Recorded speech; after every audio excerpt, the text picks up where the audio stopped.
Aloha! Happy May Day. It's May 1st, 2017, and I'm back from Korea. Nice 2 weeks, 10 days training on poultry. And while I was gone, the grass sure grew. Got high enough to throw even some seed heads here. And then the underbrush here is actually nice crotalaria, sun hemp coming up. So in the middle of the row, starting to fill in. As you see, it hasn't been herbicided for, I don't know, since I started the project. And so it's starting to fill in, and this health here is starting to build a soil microbiome, starting to help everything grow together and enrich the trees, which only makes sense. Not looking at it as competition, but looking at it as fertility and micro-fertility. And so as I'm just getting to the field right now. I just arrived, so I just kind of want to point out some few things that I was noticing. If you notice the trees with a nice canopy, you see the undergrowth still kind of coming back, sun hemp coming in, because the papaya trees are actually fixing exudates into the soil.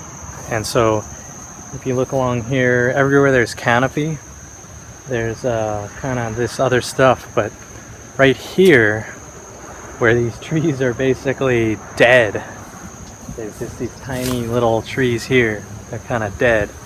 Look at the undergrowth that's happening here. So it's mostly just milkweed stuff, and it's just like completely, like, the weeds are up to 5 feet tall, almost 6 feet tall here. And so this is because the system's not functioning. Something happened right here where clearly there's not much fertility, but when you're not having fertility, you're not having a system cycle, you're actually getting these gnarly weeds happening. So I'm not sure exactly what's happening here. It'd be interesting to do a biological sample here versus right there where the canopy's established and see the difference, because you see how the weeds right here, and then further down, like, no weeds. And it's not like someone's cut the grass or sprayed herbicide or done anything to manage the weeds there. It's either A, too much sunlight, or B, not enough exudates or like biological synergy, like plants working together happening there.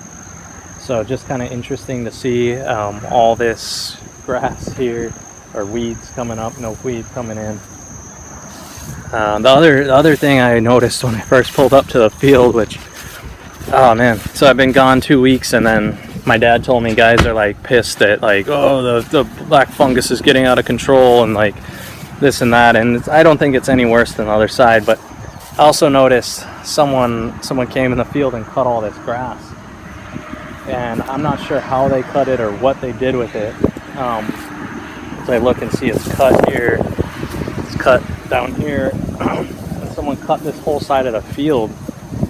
And I don't know, as a farmer, as someone who's taking kuleana of an area, it's kind of like, dude, like, did you ask me before you did that? Or, like, I want to know, like, before, like, if I just went into your house and frickin' rearranged it for you, like, you'd probably call the cops and, like, get pretty pissed. So I'm not sure what happened out here, but the grass was cut from all the way over there to about, the first block was cut. Like, someone was out here, I don't know, they just came to like this far and decided, oh, well, I'm done cutting.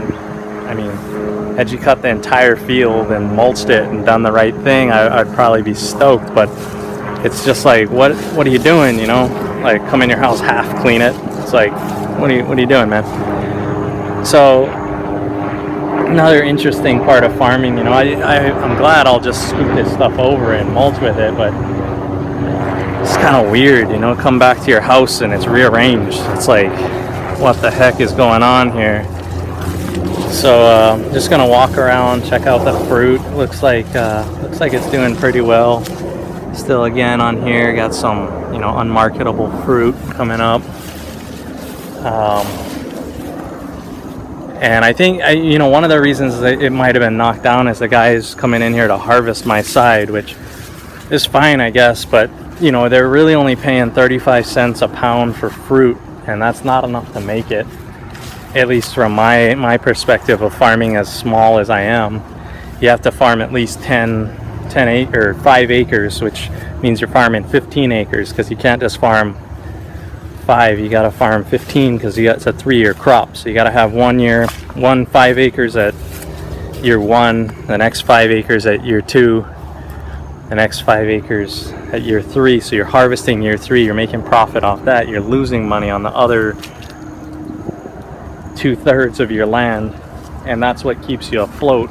You know, I'm running the financials on this to see what's going on, and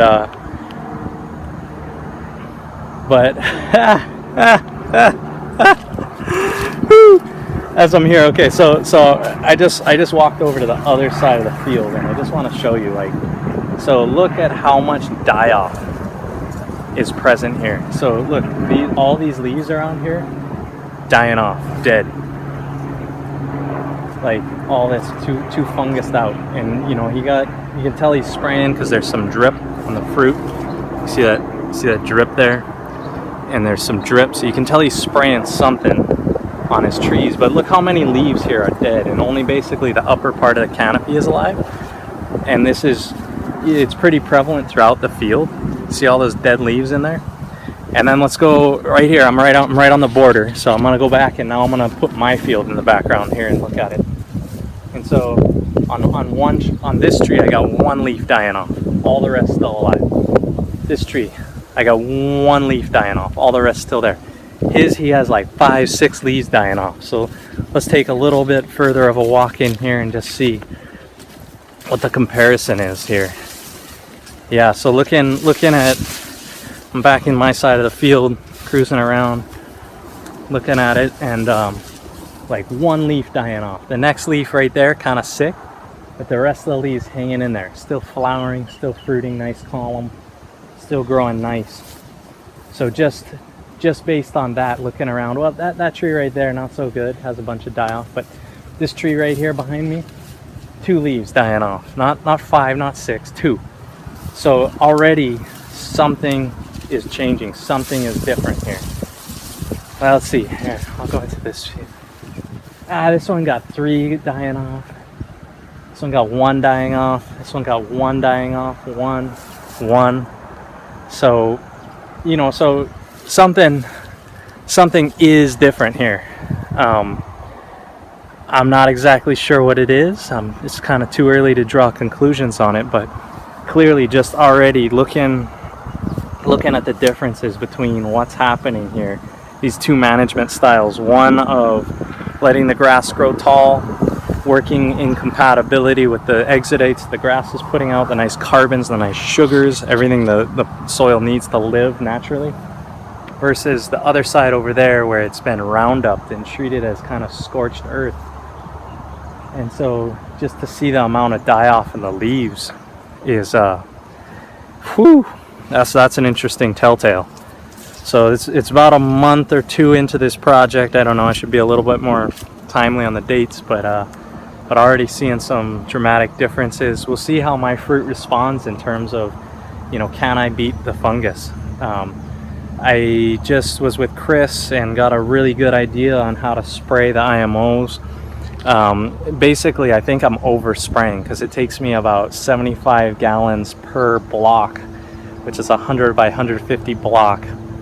And he said it should take 50 gallons to do the whole field. So I'm overspraying by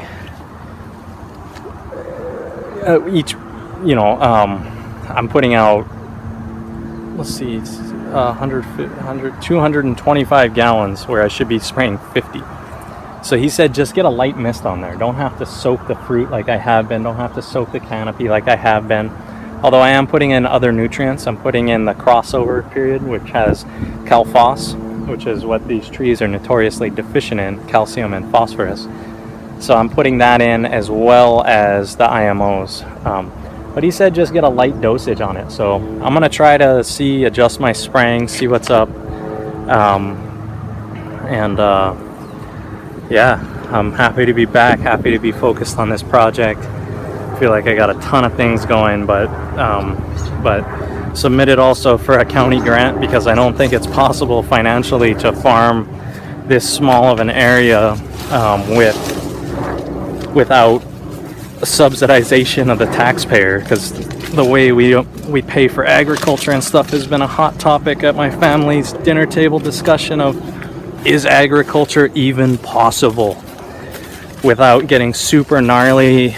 And you know, there's a reason people went to GMO. It's because, you know, when you can only earn a penny per, you need to have crops that aren't going to be susceptible to disease and aren't going to die. And when someone promises you a technology that says, hey, look, this is going to work, and you jump for it. So I don't, you know, I'm real supportive of the farming industry. Want to see, you know, I want to find technologies that work for us. And looking at my fields, looking at the back of this field, damn, it looks nice. Look at this huge fruit column starting to establish here, and just picture perfect fruits coming off, except for that one. And good to be out here, good to check in with the field, see what's growing on. I'm gonna probably be out here in the next couple days, cut the grass in the front down, and then collect IMO 1 again and really get a super fungal based IMO, because that's pretty much essential out here. I really, you know, I need to get the fungus up. I'm gonna get an aerobic tea brewer, and gonna start concentrating on getting the fungus in the field. And I know this video went on pretty long here, so I'm gonna wrap it up and just say thank you guys, love you all, aloha.